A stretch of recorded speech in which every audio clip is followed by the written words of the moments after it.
the thing that everybody gets so excited for is to hear the UFO news. And it's not just because the UFO news is great and there's lots going on, but they love to hear it because they love to hear Jason McClellan, our news correspondent. And ladies and gentlemen, you're going to love it because he is here in the room today, and he's going to tell us all about the news of the week. Jason. Hey there, Alejandro. Hola, senor. Hola. I have a confession to make. Uh-oh. You forgot the news? I have no news. Oh, no. No, that's not my confession. My Good. confession is that this is also my favorite part of the show. Oh, really? It really is. You are so vain. Not always, but today it is for some reason. Do you listen to it all week? I never listen to this show. And you're like, I'm so funny. No. No, you're the Joker on the show, my friend. I cannot replace you. Well, you're pretty funny, too. Only in secret. How about let's talk some news? Good idea. All right. Well, Britain's National Archives released another batch of Ministry of Defense files last week that announced to the world that they've captured UFOs and reverse engineered their technology. No, they actually didn't do that. But they did release files last week that cover reported sightings of UFOs from the period of time of, 1985 to 2007. And you wrote a nice little summary article on this on our website, Alejandro. And there wasn't anything earth-shattering in these files, as has been the case with the previous releases, but some interesting cases in there. Yeah, I think there are some pretty cool ones, and the real cool ones are kind of related to a bit Ralph Noyes. If that's how I'm never sure how you say his name.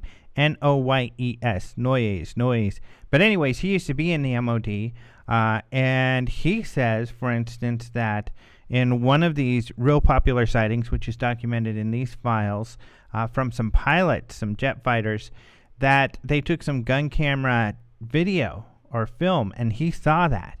And so later on, and that's documented in this batch of files, he requested to see that and to get a copy of that. And they said they had lost it and they didn't know what he was talking about. So there's some of that and some other kind of struggles between some interesting people, such as Lord Hill Norton. We've talked about him before with Rendlesham. He was a very high-level person in the military who wanted them to take UFOs more seriously and believe there was something to it and really champion the whole Rendlesham thing. So there's some of that, some real cool stuff. Antonio, in the next 2 days, sometime hopefully, is going to release a story about Ralph and some of the research that he's done, because Antonio met him and he showed me these pictures of him with Ralph Noyes. So we'll have more about that part. And then we'll definitely be writing some more on these UK files, because there is some good stuff in there. Although usually the files kind of get a lot of media play, it already seems like it's dying off, this batch. It seemed to die off a lot more quickly this time. Yeah, only a few days of coverage, and that's about it. Yeah.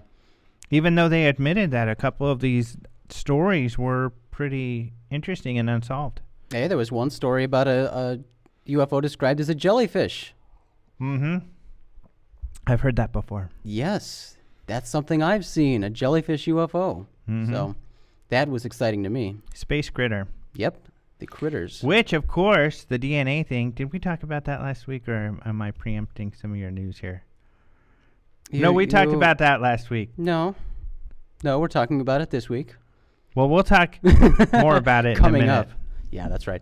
But the interesting thing about these files, we've mentioned this before, but you can download the files free of charge, but only for a month on the National Archives website. After that, they go away, and I guess you can still get them if you pay. But you have to pay, and it's not very much. It's like $7 or £7 per file, which doesn't sound like much. There are 34 files here. Yeah, that's $14 per 34 files. That's what, $400 or something. Free is certainly much better. So if you go to the UK's National Archives website, you can download all 34 of these files for free. It is a funny thing, because here, documents go into the public domain. We all, we're taxpayers. We paid for it. Everybody can use those, but not there. So I've seen some people post these files on their websites. I won't say who, But don't get anybody in trouble. The Queen might go after him. They might send That's possible. one of those secret MI4 or MI6 groups after him. You're scaring me, man. Ministry of Intelligence. Yeah. They're crazy people. Let's talk DNA, because I know you're wanting to talk DNA. Okay. So, NASA scientists have discovered new evidence showing that DNA components found in meteorites can originate in space. Science Daily explains, the research gives us support the theory that a kit of ready-made parts created in space and delivered to Earth by meteorite and comet impacts assisted the origin of life. The research team analyzed samples from 12 different meteorites and found traces of adenine, guanine, and a variety of molecules known as nucleobase analogs, 3 of which are rarely found on Earth. Scientists have previously been aware that meteorites can contain DNA elements, but until now, they didn't know whether or not these elements originated in space. Engadget explains that the presence of these 3 molecules provides a strong indication that they do originate in space, which potentially raises new questions about the dawn of life on Earth and beyond. Dr. Michael Callahan of NASA's Goddard Space Flight Center in Greenbelt, Maryland, is the lead author of the paper that details the recent findings, and the paper appears in the Proceedings of the National Academy of Sciences of the United States of America. Yeah, the whole transpermia theory, they call it. That's right. Which has the jellyfish been referred to, possibly something similar. Right. Your video. Right. And the whole transpermia thing. Yeah. But, I mean, getting to your idea of space critters. Mm-hmm. You know? Well, not just your idea. Of course, lots of people have talked about space critters, which I think Yes, I'm not going to take any credit for totally the idea makes of space sense. critters. But if there's life all over the place, it makes sense that there would be life, floating around in space. Atmospheric beings and other things like that. I had never thought about it until the Star Trek episode where these big crab-like things are floating around in space. Right. And I remember that's one thing with that episode. I was like, that's a really cool idea. And it makes perfect sense if there's life. I bet life is just literally everywhere. And I've got to say, I'm pretty shocked at the response I hear from some people about that idea. You know, Mm-hmm. these are the same people who openly accept the idea that there are intelligent extraterrestrial beings out there somewhere. But then when you start talking about the possibility of these atmospheric beings or creatures living in our atmosphere or in space, that's a wild idea. Mm-hmm. You know, they kind of laugh at that. Yeah, and I mean, we've got creatures and things everywhere floating in the air right now. We are breathing in living microbes and bugs and stuff that are floating around. Dust mites. There's a billion of them in this room. And in every room, not just that this is a dirty room or something. Paul Davies says we have them on our nose, aliens in our noses. Exactly. So, if the life is so abundant, and especially if we're starting to find it possibly in the nearest planet, it would make sense. Yes. And I mean, we talk about this a lot, but we don't even know, we hardly know anything about our ocean. Mm-hmm. And even land. We're constantly discovering new species. Yeah. And that's here on land where we are. Yeah. So it was Trevor James Constable who first talked about it, and he talked about critters. just that. Yeah. And the jellyfish type of thing. Right. These critters that were like jellyfish and that out in space, they're probably really big. The closer they get because of gravity, maybe they get a little smaller as they go closer to planets and further. But, yeah. And Ivan Sanderson also talked about the possibility of these Ivo beings, these electrical beings, or, Mm-hmm. Talking about the various possibilities of these things living in space. Ivan Sanderson's one cool dude, and you wrote something on him for our next magazine, right? Absolutely. So a profile on Ivan Sanderson if you wanted to know more about him, which you do, because he's a very interesting fella. I think it's worth a read. Mm-hmm. Absolutely. Well, Alejandro, let's move on. The SETI, Search for Extraterrestrial Intelligence, that's the SETI Institute, was forced to suspend operations at their Allen Telescope Array in Hat Creek, California in April due to lack of funds. This array is a key instrument used by the organization to listen for signals or messages from extraterrestrials. In June, the organization announced a fundraising campaign called SETI Stars that sought $200,000 in donations from the public to help resume operations at the Allen Telescope Array. And according to SETI STAR's website, that goal was recently reached, allowing the organization to bring the Allen Telescope Array back online. Tom Pearson, SETI's CEO, told AOL that the Allen Telescope Array costs $2.5 million a year to operate, so the $200,000 hardly put the dent in that enormous bill. The fundraising goal was set at the low figure of $200,000 because the organization had already raised other money prior to launching the campaign. The Daily Mail reports that actress Jodie Foster, who played a SETI scientist in the movie Contact, and Apollo 8 astronaut Bill Anders are among those who donated to the SETI STAR's campaign to help bring the Allen Telescope Array back online. Mm-hmm.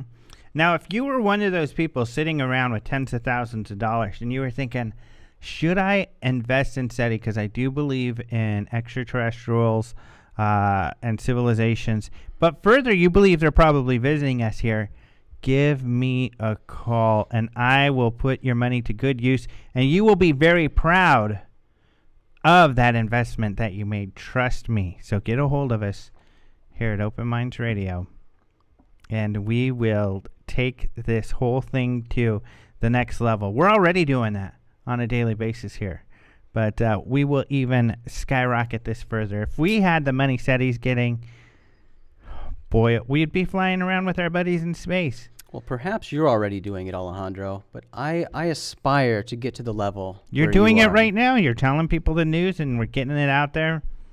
You know, It's good stuff.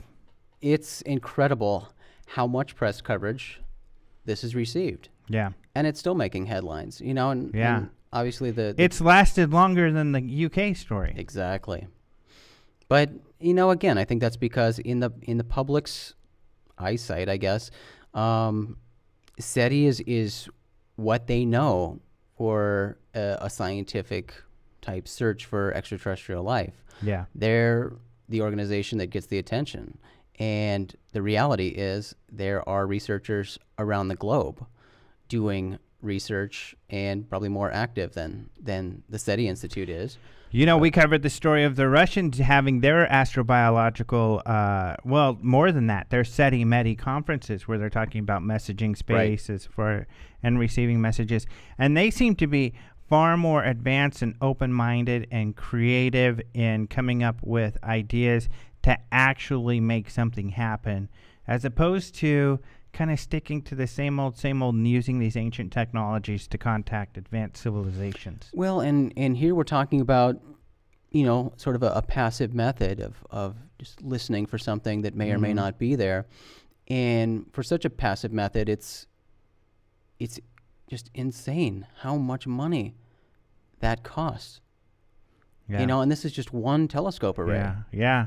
You know, you talking about it being a passive thing of listening, which it is, makes me think of, you know, some guy on a farm out in a wheat field listening and trying to hear if there's anything out there like New York City, which they're not going to hear. I mean, and that's kind of what we are doing, is sitting there listening instead of actively getting out there trying to find some information. I mean, I like SETI. I think what they're doing is cool, but, you know, I think we talked about it before. I think there are other ways that are probably a better use of time, and, you know, I would also be more supportive of SETI's efforts if it weren't so expensive. Yeah. That is Well, so and much other money. scientists agree, though, that there are better ways to go about it. I know. You're one of those scientists, Alejandro. I'm not a scientist, really. But Paul Davies, Michio Kaku, these are other people who have expressed that. Right. There are some other methods that might be more fruitful. Well, I'm glad you brought up Michio Kaku, because now I'm going to talk about television. And there is a television show on Discovery called Curiosity. Some of you may have heard about this. It premiered at the beginning of August.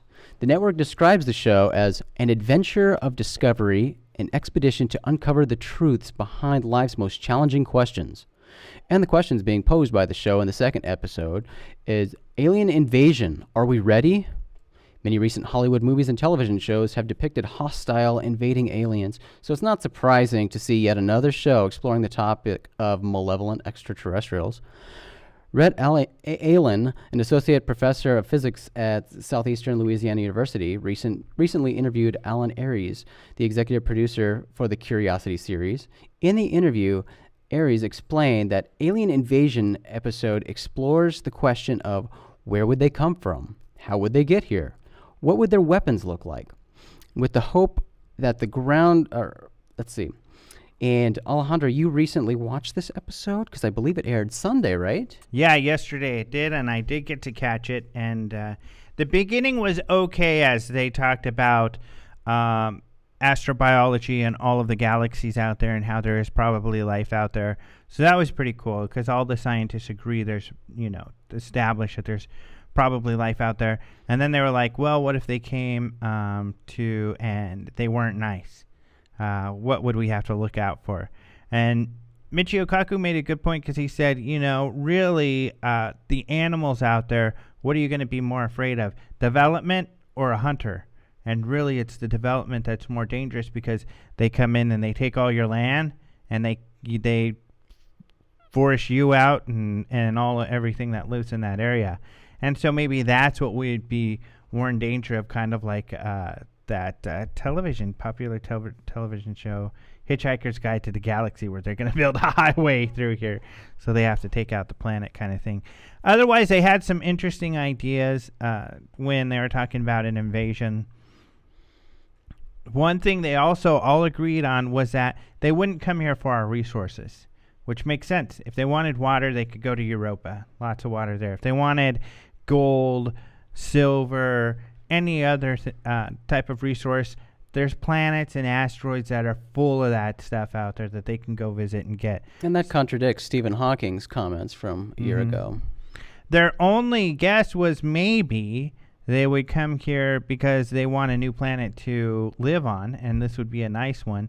And that was kind of the premise from there on. So how do they get rid of the humans? There was a consensus that the first strike might be an EMF type of thing, which, like nuclear bombs, create an EMF which would knock out all of our technology. So then we'd be kind of stranded without being able to communicate with each other.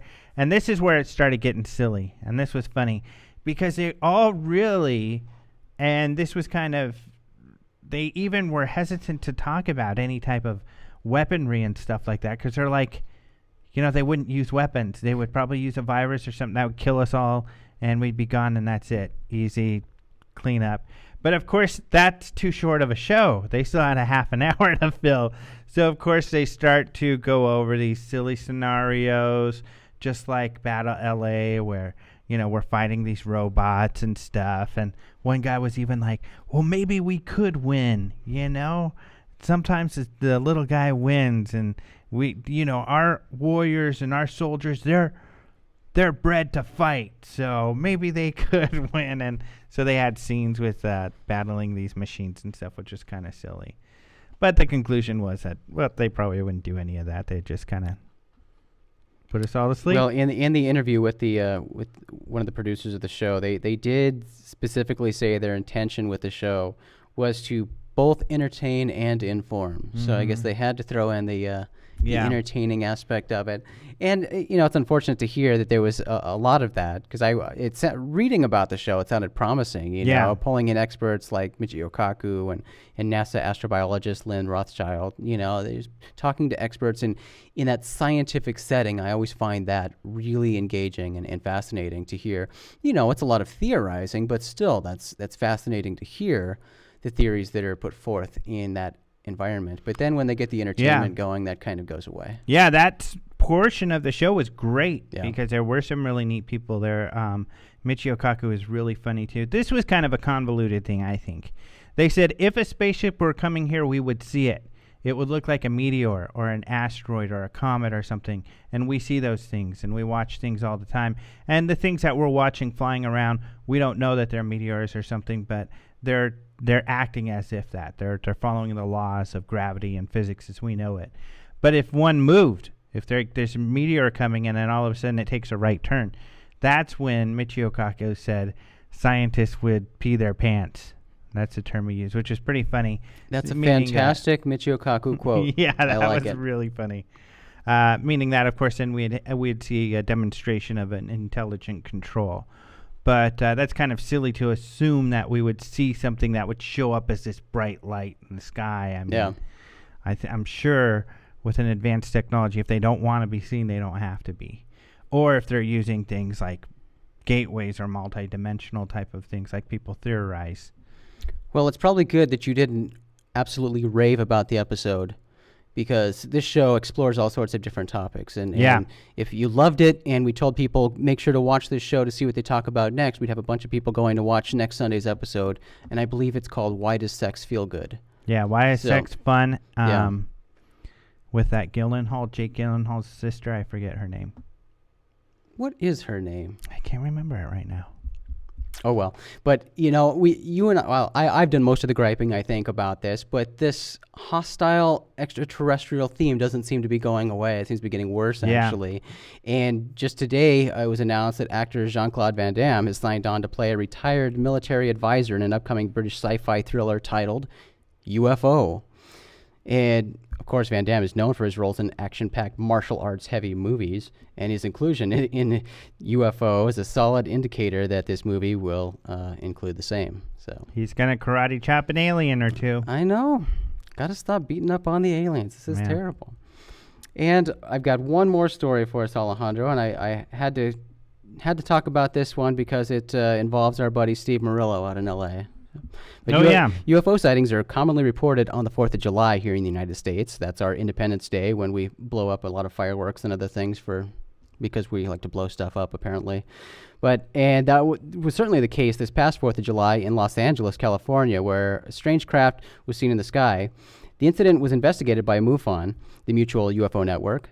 Steve Murillo, the section director for MUFON LA, interviewed witnesses who described the object moving from the southwest to the northeast over Studio City.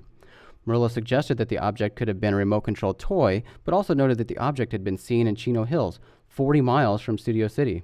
So in order for this UFO to have been controlled by remote, someone would have been in a vehicle following the object, because this craft traveled 40 miles in a matter of minutes. According to the Studio City patch, Murillo stated that it would be impossible to have a remote-controlled toy make it 40 miles in a matter of minutes, and he concluded, "I'm stumped." I love that conclusion. Yeah, well, Murillo, he's a character. He doesn't know what he's talking about. Just kidding. Just kidding. He's always so excited when we mention him on the show, and we keep mentioning him. Who? Steve Murillo? Yeah. I like Steve Murillo. Yeah, he's a cool dude. Cool dude. He's even wearing a Congress shirt at the MUFON Symposium. So, that was cool to see him in that story. Yes, excellent. Well, Alejandro, that is all the time we have for news today. Remember to check out these stories and more at openminds.tv, your source for UFO-related news. I'm Jason McClellan, the UFO news guy, and you've been briefed.